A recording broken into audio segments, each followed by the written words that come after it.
আমি যখন খ্রিস্টানদের গির্জার নিকট দিয়ে অতিক্রম করলাম, তাদের একটা অদ্ভুত আওয়াজ শুনতে পেলাম এবং এই আওয়াজ আমাকে মুগ্ধ করলো এবং তাদের গির্জার মধ্যে ঢুকে যেতে আমাকে বাধ্য করলো। পরিশেষে আমি তাদের গির্জায় প্রবেশ করলাম এবং তাদের কার্যকলাপগুলো দেখতে রইলাম। অতঃপর যখন আমি গির্জায় প্রবেশ করলাম, তখন আমি বললাম যে আইনা আসলু হাদাদ দ্বীন, এই দিনের মূল উৎসটা কোথা থেকে? ক্বালু বিশামি, তখন সেই সাথীবর্গরা বলল এটা শাম থেকে এসেছে। ফারাসালতু আলাইহিম ফারাসালতু বিহিম ইলা শামি, অতঃপর আমি তাদের সাথে শামের দিকে রওনা হইলাম। এখানে যখন তিনি তার অগ্নি পূজা ছেড়ে এই যখন মন্দির থেকে বেরিয়ে খ্রিস্টানদের গির্জার মধ্যে গিয়েছিলেন, অতঃপর যখন বাড়িতে গেলেন তার পিতাকে এই বিষয়টা অবহিত করলেন, এই বিষয়টা অবগত করলেন এবং তাদেরকে বললেন এবং তার পিতাকে বললেন যে হে পিতা, আমার এমন একটা ধর্ম ভালো লেগেছে, আমি ওই ধর্মে অনুসারী হতে চাই। আমি অনেক ভালো একটা ধর্ম সম্পর্কে জেনেছি এবং সেই ধর্মের অনুসারী হতে চাই। তারা শামে থাকে, আমি সেই শামে সফর করতে চাই। তার পিতা তাকে বাধা দিয়ে বলল যে না ছেলে, না আমার পুত্র, তুমি শামে যেতে পারবে না, তুমি এখানেই থাকবে, তুমি পারস্যেই থাকবে, তুমি শামে যেতে পারবে না। ফাহাবাসানি, সে আমার পিতা আমাকে বেঁধে রাখলো, আমার পিতা এমনভাবে বেঁধে রাখলো যেন আমি পালিয়ে না যেতে পারি।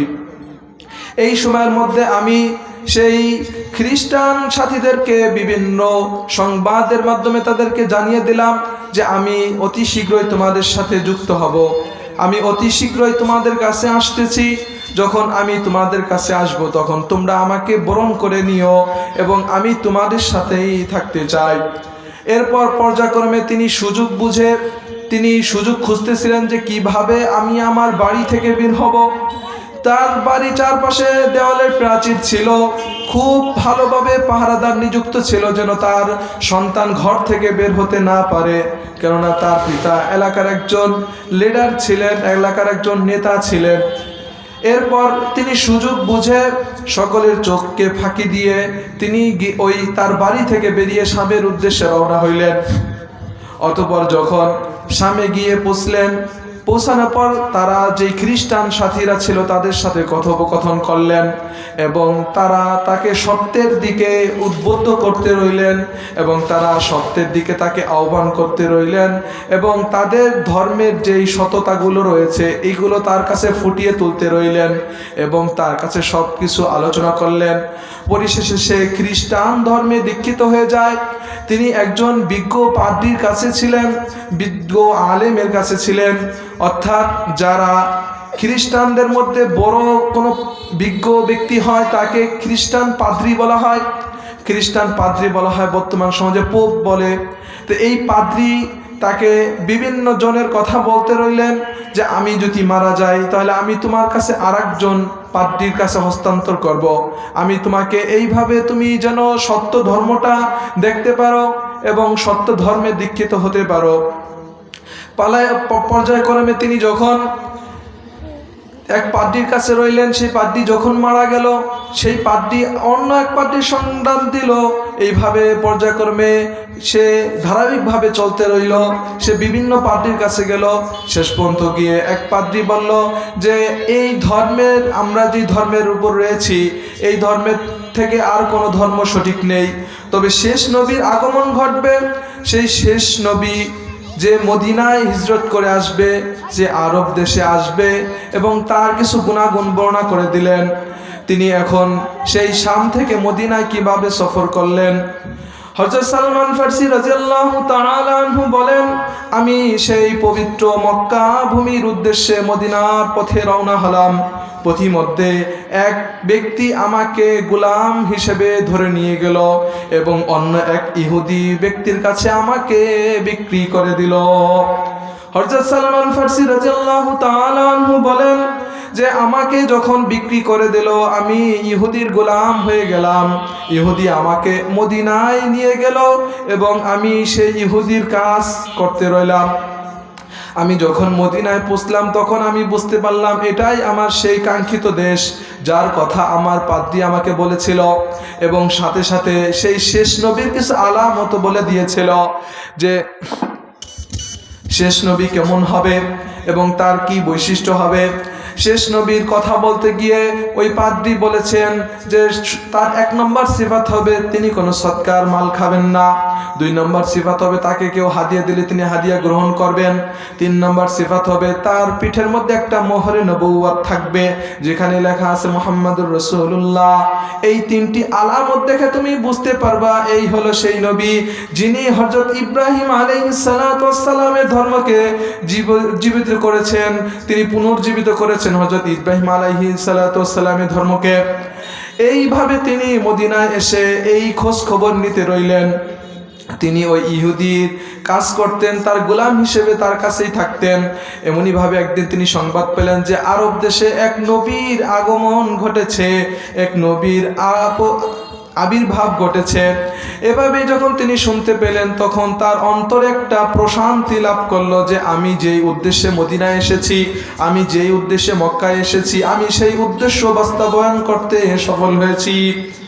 হযরত সালমান ফারসি রাদিয়াল্লাহু তাআলা আনহু বলেন, আমার একটা উদ্দেশ্য ছিল, আমি আমার প্রিয়জনদেরকে হারিয়ে, আমার মা বাবা ভাই বোনদেরকে হারিয়ে আমি সেই সুদূর শাম থেকে, সেই সুদূর পারস্য থেকে আমি এই মদিনায় একমাত্র এসেছি সেই সত্য ধর্ম গ্রহণের জন্য, সেই সত্য দিন গ্রহণের জন্য। আল্লাহ তাআলা পবিত্র কোরআনের মধ্যে ইরশাদ ফরমান, ওয়া মাইয়াবতাগি গায়রাল ইসলামি দীনান ফালাই ইউকবালা মিন, যে কাল কিয়ামতের মাঠে আমার কাছে ইসলাম ব্যতীত অন্য কোনো ধর্ম গ্রহণযোগ্য হবে না এবং অন্য কোনো ধর্ম আমার কাছে কোনো কাজে আসবে না। اليوم أكملت لكم دينكم وأتممت عليكم نعمتي ورضيت لكم الإسلام دينا। আমি দিনকে পরিপূর্ণ করে দিয়েছি, আমি দিনের মধ্যে কোনো ত্রুটি রাখিনি, আমি মুকাম্মাল দিন নাজিল করেছি। অর্থাৎ এই ইসলাম ধর্মটা সব দিক থেকে পরিপূর্ণ, স্বয়ংসম্পন্ন, কারো দ্বারস্থ হয় না। পক্ষান্তর ইসলামের বিপরীত যেই দিনগুলো আছে আপনি একটু লক্ষ্য করে দেখেন যে এই ধর্মের মধ্যে সবকিছু আপনি সঠিকভাবে পাবেন না। এই সমস্যার সমাধান নেই, ওই সমস্যার কোনো সমাধান নেই, এই সমস্যা সেই সমস্যা, সমস্যার কোনো শেষ নেই। আল্লাহ তাআলা তাই বলেন যে কাল কিয়ামতের মাঠে আমার কাছে একমাত্র ইসলাম ধর্মই কবুল হবে, অন্য কোনো ধর্ম কবুল হবে না। সেই হযরত সালমান ফারসি রাদিয়াল্লাহু তাআলা আনহু সেই সত্য ধর্মের সন্ধানে, সত্য দ্বীনের সন্ধানে সেই সুদূর শাম থেকে মদিনায় চলে এসেছেন হিজরত করে। অতঃপর যখন মদিনায় আসলেন তাকে এক ইহুদি তাকে বিক্রি করে দেয় গোলাম হিসেবে। তিনি ওই ইহুদির কাছেই থাকতে রইলেন, ওই ইহুদির কাছেই লালন পালন হতে রইলেন। এরপর যখন সত্য নবীর কথা শুনলেন যে তার আগমন ঘটেছে, তিনি তাকে দেখার জন্য ছুটে গেলেন। তিনি তাকে দেখার জন্য তৎপর হয়ে গেলেন যে শেষ নবী, আমি তার ধর্ম গ্রহণ করব, দেখি আমার পাদ্রী আমাকে যেই দিক নির্দেশনাগুলো দিয়েছিল সেই অনুযায়ী তার সাথে কোনো আলামত আছে কিনা, সেই অনুযায়ী আমি তাকে মিলিয়ে নিতে পারি কিনা, এইটা পরীক্ষা করার জন্য তিনি কিছু খেজুর সদকা হিসাবে তার দরবারে নিয়ে উপস্থিত হন এবং বলেন, ইয়া রাসূলুল্লাহ, আমি আপনার জন্য এই খেজুরগুলো সদকা হিসেবে এনেছি। অতঃপর রাসূল সাল্লাল্লাহু আলাইহি ওয়াসাল্লাম ওই খেজুরগুলো গ্রহণ করলেন, কিন্তু এই খেজুরগুলো তার সাহাবীদেরকে খেতে বললেন, কিন্তু তিনি একটা খেজুরও খাননি। এই কারণে তিনি তখন বুঝতে পারলেন যে আমার পাদ্রী আমাকে বলেছিল যে শেষ নবীর যখন আগমন ঘটবে, শেষ নবীর যখন আবির্ভাব হবে তখন তুমি তাকে চিনতে পারবা এইভাবে যে তিনি এই সদকার মাল খাবেন না। এইভাবে তিনি যখন তার প্রথম পরীক্ষা উত্তীর্ণ হয়ে গেলেন, এরপর তিনি অন্য একদিন তার দরবারে কিছু খেজুর হাদিয়া হিসেবে নিয়ে গেলেন। অতঃপর রাসূল সাল্লাল্লাহু আলাইহি ওয়াসাল্লাম সেই খেজুরগুলো তার থেকে গ্রহণ করলেন এবং তিনি নিজেও খাইলেন এবং অন্য সবাইদেরকে খাওয়াইয়ে দিলেন। এইভাবে তিনি তার তৃতীয় প্রশ্ন বাস্তবায়ন করবেন কিভাবে, সেই কথাটা ছিল হলো যে তার পিঠের মধ্যে একটা মোহরে নবুয়ত থাকবে। এই মোহরে নবুয়তকে দেখে আপনি চিনতে পারবেন এই হলো আখির নবী, এই হলো শেষ নবী, লা নাবিয়্যা বাদি, অর্থাৎ এই হলো শেষ নবী, যার পর অন্য কোনো নবী আসবে না। আনা খাতামুন নাবিয়্যিন লা নাবিয়্যা বা'দি, অর্থাৎ আমি হলাম শেষ নবী, আমার পর অন্য কোনো নবী আসবে না। এই কারণে তিনি এই বিষয়টা যাচাই বাছাই করার জন্য, কিভাবে তিনি তার থেকে এই বিষয়টা দেখবেন যে তার পিঠে কোনো সিলমোহর আছে কিনা, তার পিঠের মধ্যে কোনো মোহরে নবুয়ত আছে কিনা, এইটা দেখার জন্য তিনি ছটফট করতে রইলেন। এটা কিভাবে তার থেকে দেখবেন? কারণ রাসূল সাল্লাল্লাহু আলাইহি ওয়াসাল্লাম হলেন একজন সম্মানিত ব্যক্তি। এখন আমি তাকে কিভাবে গিয়ে বলি যে আপনি আমাকে আপনার মোহরে নবুয়তটা দেখান? এরপর তৃতীয় দিন যখন রাসূল সাল্লাল্লাহু আলাইহি ওয়াসাল্লামের দরবারে উপস্থিত হইলেন, রাসূল সাল্লাল্লাহু আলাইহি ওয়াসাল্লামের দরবারে উপস্থিত হয়ে হযরত সালমান ফারসি রাদিয়াল্লাহু তাআলা আনহু তার দরবারে চারপাশ দিয়ে পদচারণা করতেছিলেন। তখন রাসূল সাল্লাল্লাহু আলাইহি ওয়াসাল্লাম বুঝতে পারলেন যে হয়তো এই লোকটা আমার মোহরে নবুয়তকে দেখতে চায়। অতঃপর রাসূল সাল্লাল্লাহু আলাইহি ওয়াসাল্লাম তার চাদরখানা সরিয়ে তাকে দেখিয়ে দিলেন, এটা হলো আমার মোহরে নবুয়ত। যখন তিনি হযরত মুহাম্মদ মুস্তাফা সাল্লাল্লাহু আলাইহি ওয়াসাল্লামের মোহরে নবুয়তকে দেখতে পেলেন, তখন তিনি খুশিতে আত্মহারা হয়ে গেলেন এবং রাসূল সাল্লাল্লাহু আলাইহি ওয়াসাল্লামের সাথে আলিঙ্গন করলেন। ফাউকাব্বিলুহু, আমি তাকে চুম্বন করলাম। ওয়া আবেকি, এবং আমি করন্দন করলাম। ওয়া আসলামতু, এবং আমি ইসলাম ধর্ম গ্রহণ করলাম এবং আমি সাক্ষী দিলাম যে আশহাদু আল্লা ইলাহা ইল্লাল্লাহু ওয়া আশহাদু আন্না মুহাম্মাদান আবদুহু ওয়া রাসূলুহু, যে আমি আল্লাহ তাআলার সাক্ষ্য দিচ্ছি যে আল্লাহ ছাড়া আর কোনো মাবুদ নেই, আর হযরত মুহাম্মদ মুস্তাফা সাল্লাল্লাহু আলাইহি ওয়াসাল্লাম আল্লাহ তাআলা বান্দা ও রাসূল। তখন সকল সাহাবারা এবং মুহাম্মদ মুস্তাফা সাল্লাল্লাহু আলাইহি ওয়াসাল্লাম বিষয়টি বুঝতে পারলেন এবং তার কাছে সকল বিষয়টি খুলে বললেন হযরত সালমান ফারসি রাদিয়াল্লাহু তাআলা আনহু। হযরত সালমান ফারসি রাদিয়াল্লাহু তাআলা আনহু তিনি মদিনায় কিভাবে এসেছেন এই ঘটনাটা রাসূল সাল্লাল্লাহু আলাইহি ওয়াসাল্লামকে অবগত করলেন। তারপর রাসূল সাল্লাল্লাহু আলাইহি ওয়াসাল্লাম বলেন যে ফাআনাহুল্লাহু, অতঃপর আল্লাহ তাআলা তাকে সাহায্য করলেন, আল্লাহ তাআলা তাকে সাহায্য করলেন। এবং হযরত সালমান ফারসি রাদিয়াল্লাহু তাআলা আনহু বলেন যে ফাআনানি রাসূলুল্লাহি সাল্লাল্লাহু আলাইহি ওয়াসাল্লাম আলাল মুকাতাবাতি ওয়া আ'আনা আসহাবুহু হাত্তা উ'তিকা বিহিল্লাহ, যে অতঃপর রাসূল সাল্লাল্লাহু আলাইহি ওয়াসাল্লাম আমার এই ঘটনাগুলো শোনার পর তিনি আমার প্রতি খুব দয়াদ্রবান হলেন, তিনি আমাকে সাহায্য করলেন এবং তার সাহাবীদেরকেও সাহায্য করতে উদ্বুদ্ধ করলেন এবং তাদের সহযোগিতায় আমি আল্লাহর হস্তে মুক্তি পেলাম ওই ইহুদি থেকে। অতঃপর যখন ইহুদি থেকে মুক্তি পেল, এখানে অনেক বড় ঘটনা রয়েছে যে ওই ইহুদির কাছে তিনি অনেক কাজ করতেন, তাকে অনেক শর্ত সারাই দিয়েছিলেন যে আমাকে খেজুরের বাগান লাগাই দিতে হবে, আমাকে এই করতে হবে, অনেক বড় শর্ত আরোপ করে দিয়েছিলেন। সবকিছু আল্লাহ তাআলা রাসূল সাল্লাল্লাহু আলাইহি ওয়াসাল্লামের মাধ্যমে তার জন্য সহজ করে দিয়েছেন। তার মুনিব যেটা চেয়েছিল রাসূল সাল্লাল্লাহু আলাইহি ওয়াসাল্লাম সবকিছু তাকে দিয়েছেন। পরিশেষে যখন তার শর্ত পূরণ করেছেন, তার মুনিবের শর্ত, অতঃপর আল্লাহ তাআলার উসিলায় এবং রাসূল সাল্লাল্লাহু আলাইহি ওয়াসাল্লামের মাধ্যমে তিনি ওই ইহুদি থেকে তিনি আজাদ লাভ করেন। এভাবে তিনি ইসলামের মধ্যে চলে আসেন। আল্লাহ তাআলা পবিত্র কোরআনের মধ্যে ইরশাদ ফরমান, ওয়া মান ইয়াত্তাকিল্লাহা ইয়াজআল লাহু মাখরাজা, ওয়া মান ইয়াত্তাকিল্লাহ, যে ব্যক্তি আল্লাহকে ভয় করবে, ইয়াজআল লাহু মাখরাজা, আল্লাহ তাআলা তার জন্য পথ খুলে দিবেন। ওয়া মান ইয়াত্তাকিল্লাহা ইয়াজআল লাহু মাখরাজা, যে আল্লাহকে ভয় করে আল্লাহ তাআলা তার জন্য সকল পথকে খুলে দেন, কোনো পথে তার জন্য বাধা রাখেন না, কোনো পথে সে বাধা প্রাপ্ত হন না। এবং আল্লাহ তাআলা বলেন ওয়া ইয়ারযুকুহু মিন হাইসু লা ইয়াহতাসিব, এবং তার কাছে কিভাবে রিজিক আসে সে নিজে ওইটা কল্পনা করতে পারে না এবং সে অনাকাঙ্ক্ষিতভাবে তার কাছে রিজিক চলে আসে যার সে আশা করেনি। এইটা আল্লাহ তাআলা স্পষ্ট সূরা তালাকের 2-3 নম্বর আয়াতের মধ্যে বলেন, ওয়া মান ইয়াত্তাকিল্লাহা ইয়াজআল লাহু মাখরাজা ওয়া ইয়ারযুকুহু মিন হাইসু লা ইয়াহতাসিব। এই আয়াতের প্রেক্ষিতে অনেক কবিরা কবিতা আবৃত্তি করেন, কাম আকিলিন আয়াত মাযাহিবুহু ওয়া জাহিলিন তালকাহু মারযুকা هذا الذي ترك اللوح محائرة وصير العالم النحرير زنديقا كم عاقل آيت مذاهبه। অনেক জ্ঞানী গুণী ব্যক্তি তাদের জীবিকা উপার্জনের ক্ষেত্রে অক্ষম হয়ে পড়ে।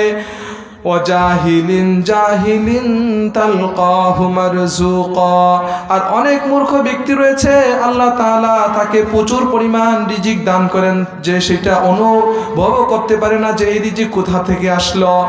এই বিষয়টা নিয়ে আরেক লাইন আবৃত করে বলেন, হাদাল্লাযী তারাকাল লাউহা মাহাইরাতান।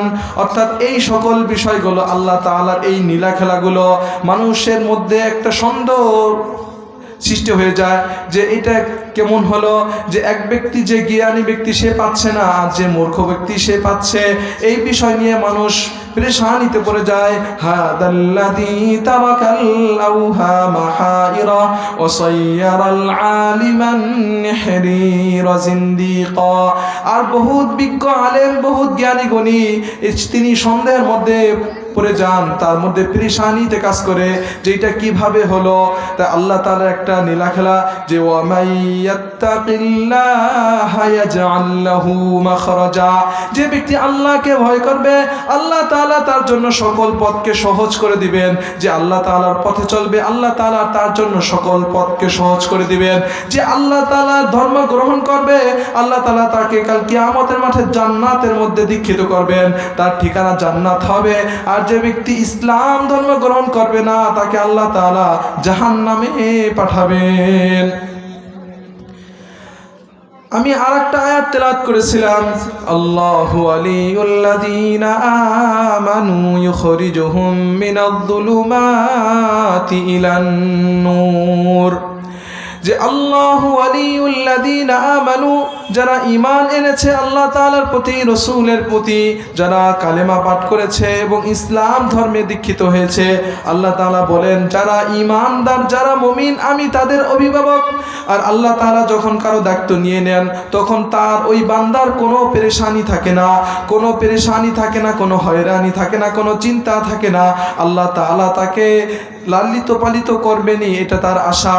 আল্লাহ তাআলা বলেন, এটা সূরা বাকারার 257 নম্বর আয়াতের মধ্যে আল্লাহ তাআলা বলেন, আল্লাহু ওয়ালিয়ুল্লাযীনা আমানু, যারা ঈমানদার আমি তাদের অভিভাবক। ইউখরিজুহুম মিনায-যুলুমাতি ইলান নূর, আমি তাদেরকে অন্ধকার থেকে আলোর পথে নিয়ে আসি। এই আয়াতটা আমি বলেছিলাম যে হযরত সালমান ফারসি রাদিয়াল্লাহু তাআলা আনহুর ব্যাপারে স্পষ্ট বলেননি, তবে এই আয়াতের প্রতিফলন হলেন হযরত সালমান ফারসি রাদিয়াল্লাহু তাআলা আনহু, যে তিনি যারা ইসলাম ধর্ম গ্রহণ করে তার অভিভাবক হয়ে যান। হযরত সালমান ফারসি রাদিয়াল্লাহু তাআলা আনহু এই সত্য ধর্ম গ্রহণের জন্য সেই সুদূর পারস্য থেকে শামে সফর করে, সেই শাম থেকে তিনি ক্রয় বিক্রয় হয়ে, গোলাম হয়ে তিনি মদিনায় আসেন। পরিশেষে যখন শেষ নবীর সুসংবাদ পান, তার হাতে ইসলাম ধর্ম গ্রহণ করেন এবং তিনি সর্বশেষে ইসলামের উপরই মৃত্যুবরণ করেন। তো এই আয়াতের মধ্যে আল্লাহ তাআলা সুসংবাদ দেন, যারা ঈমানদার, যারা মুমিন, আমি তাদের অভিভাবক, আর আমি তাদেরকে অন্ধকার থেকে নূরের পথে নিয়ে আসি। তো হযরত সালমান ফারসি রাদিয়াল্লাহু তাআলা আনহু এর পিতা, তিনি অগ্নি পূজা করতেন এবং তার সন্তানকেও এই অগ্নি পূজার প্রতি ধাবিত করতেছিলেন। অতঃপর যখন তার অন্তরের মধ্যে আল্লাহ তাআলা একটা চিন্তা ভাবনা ঢেলে দিলেন যে না, এই ধর্ম সত্য না, এটা মিথ্যা ধর্ম, এটা বানোয়াট ধর্ম, এরপর তিনি সত্য ধর্মের সন্ধানে বাহিরে বেরিয়ে আসলেন। এইটাই আমি বলেছিলাম, তিনি এই সত্য ধর্ম বুঝার জন্য, সত্য ধর্ম দেখার জন্য তিনি তার মন্দির থেকে বেরিয়ে বাহিরে চলে আসেন এবং তিনি একটা খ্রিস্টান পাদ্রী, অর্থাৎ খ্রিস্টানদের যে ইবাদতখানা রয়েছে, এই ইবাদতখানা নিকট দিয়ে অতিক্রম করতেছিলেন এবং এই অতিক্রম করার সময় একটা অদ্ভুত আওয়াজ শুনতে পেলেন। এই অদ্ভুত আওয়াজ শুনে তিনি ওই গির্জার মধ্যে প্রবেশ করার জন্য তার মন উদ্বেকুল হয়ে রইল। তার মনের মধ্যে একটা ছটফট করা শুরু করলো যে ভিতরে কি চলতেছে, এইটা দেখার জন্য তিনি যখন গির্জার মধ্যে প্রবেশ করলেন, তিনি দেখলেন তারা নামাজ পড়তেছে, কত সুন্দর তেলাওয়াত করে, কত সুন্দরভাবে তারা নামাজ আদায় করতেছে। এটা শোনার পর তিনি তাদের ধর্মে দীক্ষিত হয়ে গেলেন। এরপর কিভাবে তিনি তার বাড়ি থেকে এই শামে আসবেন, এইটা সন্ধান করার জন্য তিনি তার বাড়ি থেকে সব কিছু ছেড়ে, তার পরিবারের মায়া ছেড়ে, তার মা বাবা ভাই ব্রাদার সকলের মায়া ছেড়ে তিনি সেই শামে, সুদূর শামে সফর করেন এবং সেই শাম থেকে সফর করে তিনি ইসলামের কথা শুনতে পান যে শেষ নবীর একজন আগমন ঘটবে, এই নবী হলেন শেষ নবী, এই নবীর ধর্ম যারা গ্রহণ করবে তারাই নাজাত পাবে, আর যারা ধর্ম গ্রহণ করবে না তাদের কোনো মুক্তি হবে না। এখানে তিনি সেই শেষ ধর্ম গ্রহণ করার জন্য, সেই সত্য ধর্ম গ্রহণ করার জন্য সেই সুদূর পারস্য থেকে সিরিয়ায় সফর করে আসেন এবং সিরিয়া থেকে মদিনায় সফর করে আসেন। এখান থেকে এটা বোঝা যায় যে ইসলাম ধর্ম গ্রহণ করার জন্য ভিতরে অনেক আবেগ থাকতে হবে, অনেক কিছু থাকতে হবে। আমরা যদি সেই সাহাবীদের গল্প কাহিনীগুলো শুনো, সেই সাহাবীদের গল্পগুলি শুনি, তাহলে আমাদের ভিতর একটা সেই সিংহরিত হয় যে আমরা কি করতেছি, আমাদের বাপদাদাদেরকে আমরা ইসলামের উপর পেয়েছি তাই আমরা ইসলাম ধর্ম গ্রহণ করেছি, কিন্তু যাদের বাপদাদা ইসলামের উপর ছিল না তাদের ধর্ম গ্রহণ করাটা অনেক বড় কঠিন। এটা একটা অনেক বড় পরীক্ষা যে রাসূল সাল্লাল্লাহু আলাইহি ওয়াসাল্লাম যখন দ্বীনের দাওয়াত দিতেছিলেন সকলের একটা ভাষ্য ছিল যে আমরা তো আমাদের বাপদাদার ধর্মের উপর ছিলাম, এই বাপদাদার ধর্মকে ছেড়ে আমরা কিভাবে ইসলাম ধর্ম গ্রহণ করি। সকলের একটা অজুহাত ছিল যে আমাদের বাপদাদারা যা করেছেন আমরাও তাই করব, কিন্তু হযরত সালমান ফারসি রাদিয়াল্লাহু তাআলা আনহু এই বাপদাদার ধর্মকে উপেক্ষা করে, বাপদাদার মায়া মহব্বতকে ত্যাগ করে তিনি ইসলাম ধর্ম গ্রহণ করার জন্য সেই সুদূর পারস্য থেকে সিরিয়া সফর করে, শামে সফর করেন এবং শাম থেকে তিনি মক্কায় সফর করেন এবং মক্কায় সফর করার পর যখন তিনি সত্য নবীর সুসংবাদ পেলেন তিনি নবীর দরবারে উপস্থিত হলেন এবং নবীর দরবারে উপস্থিত হয়ে তিনি ইসলামের মধ্যে দীক্ষিত হয়ে গেলেন। আল্লাহ তাআলা আরো অনেক আয়াতের মধ্যে সাহাবাদের কথা তুলে ধরেছেন, তারা ইসলাম কিভাবে গ্রহণ করেছে, তারা ইসলাম কিভাবে ইসলামের জন্য ত্যাগ স্বীকার করেছে। যদি আমরা সেই সোনালী যুগের কথা চিন্তা ফিকির করি তাহলে আমরা বুঝতে পারবো যে আসলে আমরা কিভাবে দিনটা কত সহজেই পেয়ে গিয়েছি।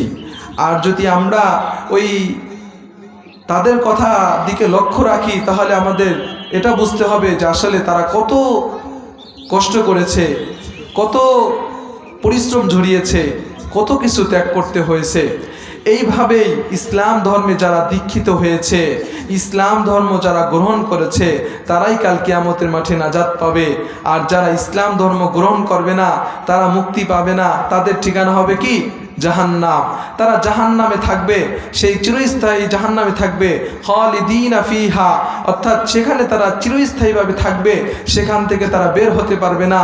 আর জাহান্নামে তো খুব ভয়াবহ শাস্তি রয়েছে, এই ভয়াবহ শাস্তি থেকে কেউ পরিত্রাণ পাইতে পারবে না যদি ইসলাম ধর্ম গ্রহণ না করে, যদি ইসলামের উপর দীক্ষিত না হয়, যদি ইসলাম আল্লাহকে এক বলে স্বীকার না করে, রাসূল সাল্লাল্লাহু আলাইহি ওয়াসাল্লামকে নবী বলে না স্বীকার করে, তাহলে এটা কোনো কাজে আসবে না, এটা কোনো কাজে আসবে না। কাল কিয়ামতের মাঠে বাপ ছেলেকে চিনবে না, ছেলে মাকে চিনবে না, মা পিতাকে চিনবে না। এটাই বাস্তবতা। প্রত্যেকেই যার যার পেরেশানিতে থাকবে যে আমার আমলনামা কি হবে, আমার কি অবস্থা হবে। যদি কাল কিয়ামতের মাঠে আল্লাহ তাআলা আমার আমলনামা ডান হাতে দেন তাহলে তো আমি বেঁচে গেলাম, মুক্তি পেলাম। আর যদি আমার আমলনামা বাম হাতে দেন তাহলে তো আমার অবস্থা খুব করুণ হবে, আমাকে জাহান্নামে যেতে হবে।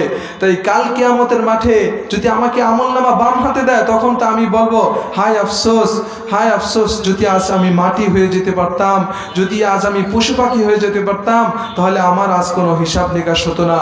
মানুষ মনে করে যে দুনিয়াটাই জীবন, দুনিয়ার পর আর কোনো জীবন নাই, মানুষ মৃত্যুবরণ করে তো মৃত্যুর পর কিছু হবে না, এটা একটা ভুল ধারণা। আল্লাহ তাআলা যেমনিভাবে জীবন দান করেছেন তেমনিভাবে মৃত্যুও দান করবেন। যেমনিভাবে আপনি দুনিয়াতে যেভাবে চলতেছেন আপনার মৃত্যুবরণ করার পর আপনাকে এইভাবে চালানো হবে, আপনার হিসাব নিকাশ হবে, আপনাকে কবরে প্রশ্ন করা হবে। এইভাবে আপনি যখন সামনে অগ্রসর হবেন দেখবেন কত ধাপ আর ধাপ, আপনার প্রশ্নের সম্মুখীন হতেই হবে। কেউ প্রশ্নের সম্মুখীন হওয়া ছাড়া জান্নাতে যেতে পারবে না। তাই কাল কিয়ামতের মাঠে আমাদের সেই প্রশ্নের সম্মুখীন হওয়া ছাড়া কেউ জান্নাতে যেতে পারবো না। সেই প্রশ্নের সম্মুখীন হওয়ার আগে দুনিয়া থেকে আমরা জান্নাতের প্রস্তুতি নিয়ে যাই। আমরা দুনিয়াতে এমনভাবে চলাফেরা করি মনে হচ্ছে যে আমরা মৃত্যুবরণ করব না। আমাদের ভাবটাই এমন হয়ে গেছে যে আমরা আর মৃত্যুবরণ করব না, দুনিয়াতেই সারা জীবন থেকে যাব, দুনিয়াতেই চিরস্থায়ীভাবে থেকে যাব। এটা আমাদের একটা ভুল ধারণা। এই আজ আমাদের একটা দ্বীনি মজলিস হচ্ছে, আমাদের এই দ্বীনি মজলিসে আমরা কথাগুলো না শুনে এদিক সেদিক ঘোরাফেরা করতেছি। হায় আফসোস, আমাদের কি হলো? রাসূল সাল্লাল্লাহু আলাইহি ওয়াসাল্লামের জামানায় যখন রাসূল সাল্লাল্লাহু আলাইহি ওয়াসাল্লাম কথা বলতেন, সাহাবারা সবসময় সচেতন থাকতেন, সাহাবারা সবসময় অপেক্ষায় থাকতেন কখন রাসূল আমাদেরকে উপদেশ দিবেন।